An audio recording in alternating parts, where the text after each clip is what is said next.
Hello दोस्तों, आज हम आपके लिए वापस से बिल्कुल नया और बहुत ज्यादा अच्छा डोंगुआ लेकर आ चुके हैं जिसका नाम the gate of mystical real में है। इस डोंगुआ की स्टोरी इतनी अच्छी है कि आपको इससे प्यार हो जाएगा। काफी समय पहले सुनामी आ जाती है और बड़े बड़े साम्राज्य यूं ही खत्म हो जाते हैं और लाखों लोगों की मौत हो जाती है। अब काफी टाइम बाद सब नॉर्मल हो चुका है और लोगों ने उस हादसे को पूरी तरह से अपने दिमाग से मिटा दिया है। शीतन की गर्दन पर एक काफी अजीब सा मार्क भी हम देखते हैं। शीतन की वाइफ और उसकी बेटी एक रूम में उसका ठीक होने का वेट कर रही थी, लेकिन तभी डॉक्टर उसकी वाइफ को आकर बताता है कि वो शीतन को नहीं बचा पाए। ये सुनकर शीतन की वाइफ काफी टूट जाती है। वहाँ कुछ आदमी आते हैं जिनके गले पर एक अजीब सा निशान है। ये सुनकर वो आदमी उन तीनों को जाने की कहता है, लेकिन तभी उन तीनों के पीछे कोई आ जाता है और उन्हें तुरंत ही मार देता है।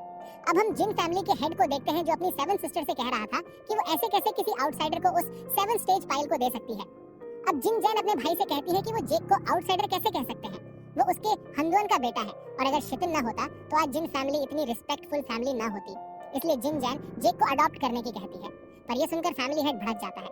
तभी जिन फैमिली के 5th बेटे की एंट्री होती है और वो एक टोकन दिखाते हुए कहता है कि उनके एंसेस्टर्स ने उस बच्चे को यहाँ पर लाने का ऑर्डर दिया है और उनके एंसेस्टर्स पहले ही इस बात पर एग्री कर चुके हैं।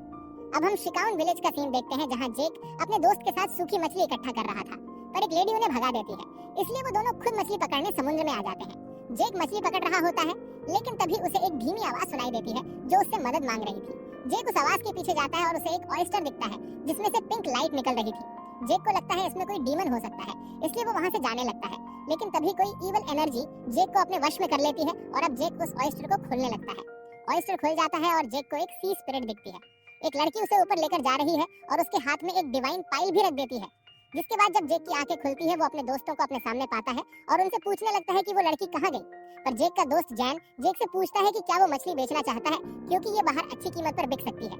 पर जेक कहता है ये बेचने के लिए नहीं है और घर जाने लगता है। जब वो घर पहुंचते हैं उनके घर की हालत खराब थी और जैन को सामने उनके पापा बैठे हुए दिखते हैं। जैसे ही जैन उन्हें टच करता है वो जमीन पर गिर जाते हैं और बहुत सारा खून निकलने लगता है।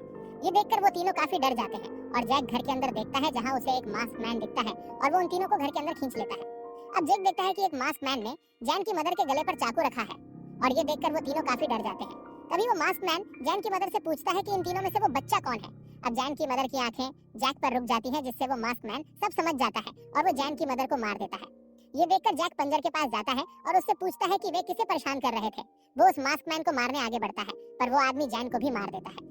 जैक को यकीन नहीं हो रहा था कि ये क्या हो रहा है और वो जैन की बहन को बचाने उसके पास चला जाता है, पर वो मास्क मैन जैक को दूर फेंक देता है और जैक की बहन को भी मार देता है। जैन मेरी बहन, जैक चिल्लाता है। एक पल में ही उसके दोस्त उसका परिवार सब खत्म हो चुका था, इसलिए वो काफी गुस्से में उस आदमी को मारने आता है, लेकिन वो मास्क मैन जैक की बॉडी से स्वॉर्ड आर पार कर देता है जिससे जैक गिर जाता है और वो मास्क मैन घर में आग लगाकर चला जाता है। हम देखते हैं जैक में अभी जान बाकी थी और वो सोच रहा था कि वो उस आदमी को जिंदा नहीं छोड़ेगा।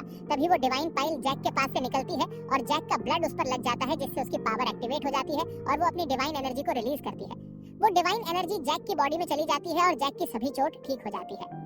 अब कुछ देर बाद वहाँ कुछ लोग आते हैं जिन्हें जिन जैन ने भेजा था ताकि वो जैक को ले आए, पर वो उस जगह पर आग लगी देखकर हैरान हो जाते हैं। तभी उन्हें एक हाथ दिखता है जिसमें वही पाइल थी और वे सभी उसे बाहर निकालने लगते हैं और वो काफी हैरान थे कि इस जगह पर इतनी आग लग गई फिर भी वो बच्चा जिंदा कैसे है।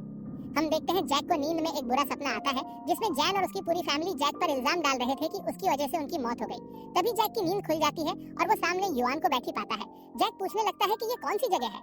तभी युआन की मदर वहाँ आ जाती है और वो बताती है कि ये वही जगह है जहाँ जैक के फादर भी रहा करते थे और उन्होंने मरने से पहले जैक का हमेशा ख्याल रखने को कहा था, इसलिए आज वो यहाँ है और जैक चाहे तो उन्हें अपनी स्टेप मदर मान सकता है। पर जैक जिन जैन से उस आदमी का नाम भी ना लेने को कहता है। तभी जैक की चेस्ट में दर्द होने लगता है।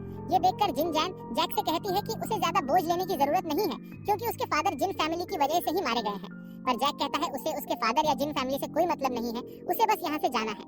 अब जिन जैन जैक से कहती है कि क्या वो इस हालत में बाहर दुनिया में अपनी जिंदगी जी पाएगा। अब जैक के पास 2 रास्ते हैं, या तो वो पास्ट को भुलाकर एक नई लाइफ शुरू करे या अपने फादर की तरह एक मार्शल आर्टिस्ट की तरह जिए।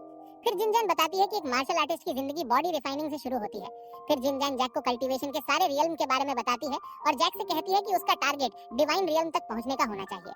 फिर जिनजैन बताती है कि जैक सिर्फ मार्शल आर्ट की मदद से ही जिंदा रह सकता है क्योंकि मार्शल आर्ट से वो अपनी बॉडी को प्योरीफाई कर सकता है, वरना एक दिन उसकी बॉडी पर एक मार्क आ जाएगा और उसके बाद उसकी जिंदगी काफी छोटी हो जाएगी।